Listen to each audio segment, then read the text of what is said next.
What happen to viewers. अब हम chapter 4 में हिस्ट्री में इंडस्ट्रियलाइजेशन का नेक्स्ट पार्ट पढ़ेंगे कि व्हाट हैपन टू वीवर्स, यानी बुनकरों ने जो कपड़ा बुनते थे उनके साथ क्या हुआ उस time.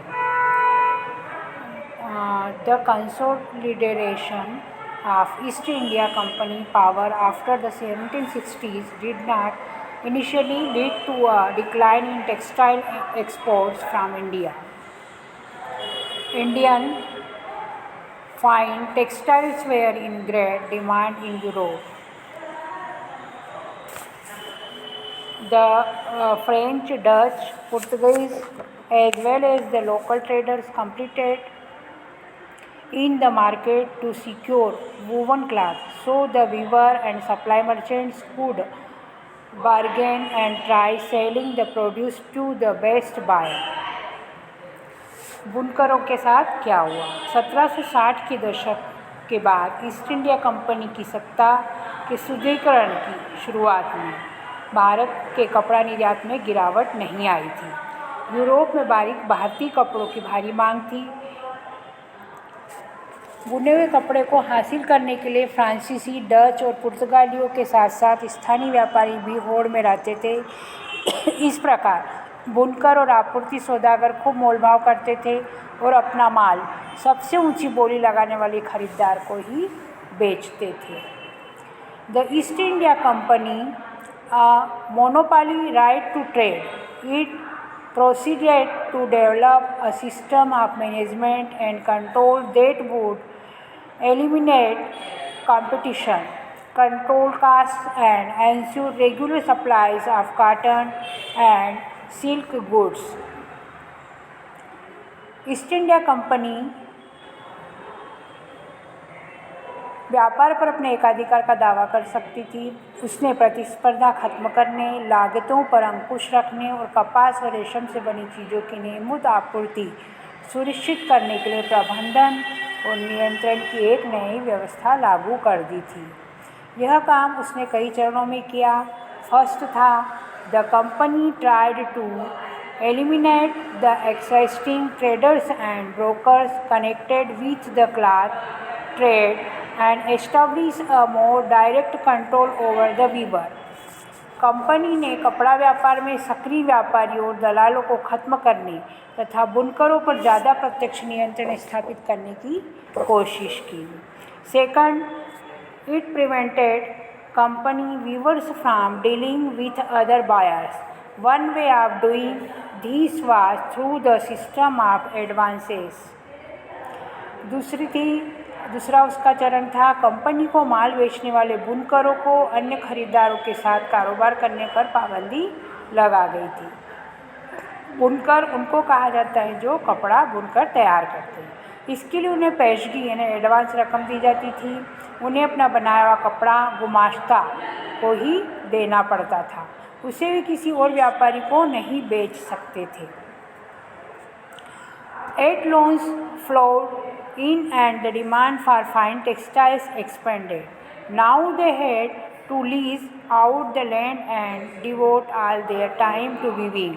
Weaving in fact required the labor of the entire family, with children and women all engaged in different stages of the process. जैसे जैसे कर्ज मिलता गया और महीन कपड़े की मांग बढ़ने लगी, ज़्यादा कमाई की आस में बुनकर पेशगी यानी कि एडवांस स्वीकार करने लगे। बहुत सारे बुनकरों के पास ज़मीन के छोटे पट्टे थे जिन पर वे खेती करते थे और अपने परिवार की ज़रूरतें पूरी कर लेते थे। अब वे इस ज़मीन को भाड़े पर यानी किराए पर देकर पूरा समय बुनकरी में लगाने लग गए थे। अब पूरा परिवार यही काम करने लगा। बच्चे व औरतें सभी कुछ न कुछ काम करते थे। Soon, however, in many weaving villages, there were reports of clashes between weavers and gumastas. Punished weavers for delays in supply, often beating and flogging them. The weavers lost the space to bargain for prices and sell to different buyers. The price they received from the company was miserably love and loans they had accepted tied them to the company. लेकिन जल्द ही बहुत सारे बुनकर गांवों में बुनकरों और गुमास्तों के बीच टकराव की खबरें आने लगी। माल समय पर तैयार न होने की स्थिति में बुनकरों को सजा दी जाती थी। सजा के तौर पर बुनकरों न तो दाम पर मोलभाव कर सकते थे और उन्हें अक्सर पीटा जाता था और कोड़े बरसाए जाते थे। वे दाम का मोलभाव भी नहीं कर सकते थे और न ही किसी और को माल बेच सकते थे। उन्हें कंपनी से जो कीमत मिलती थी वह बहुत कम थी, पर वे कर्जों की वजह से कंपनी से बंधे हुए थे। In many places in Carnatic and Bengal, weavers deserted villages and migrated. Elsewhere, weavers along with the village traders revolted, opposing the company and its officials. Over time, many weavers began refusing loans, closing down their workshops and taking to agricultural labor. Karnataka और बंगाल में बहुत सारे स्थानों पर बुनकर गांव छोड़कर चले गए। वे अपने रिश्तेदारों के यहाँ किसी और गांव में करघा लगाते थे। कई स्थानों पर कंपनी उसके अफसरों का विरोध करते हुए गांव के व्यापारी के साथ मिलकर बुनकरों ने बगावत शुरू कर दी थी, यानी उनके विरुद्ध खड़े हो गए थे। कुछ समय बाद बहुत सारे बुनकर कर्जा लौटाने से भी इनकार करने लग गए थे। उन्होंने करघे बंद कर दिए थे और खेतों में मजदूरी करने लग गए थे। अब नेक्स्ट है Manchester comes to India. Bharat में मैनचेस्टर का आना किस प्रकार हुआ। The demand for Indian textiles could never reduce since no other nation produced goods of the same quality. Why did this happen?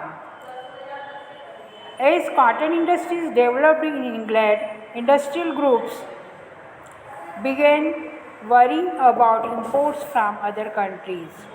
At the end of the 18th century, there had been virtually no import of cotton piece good into India.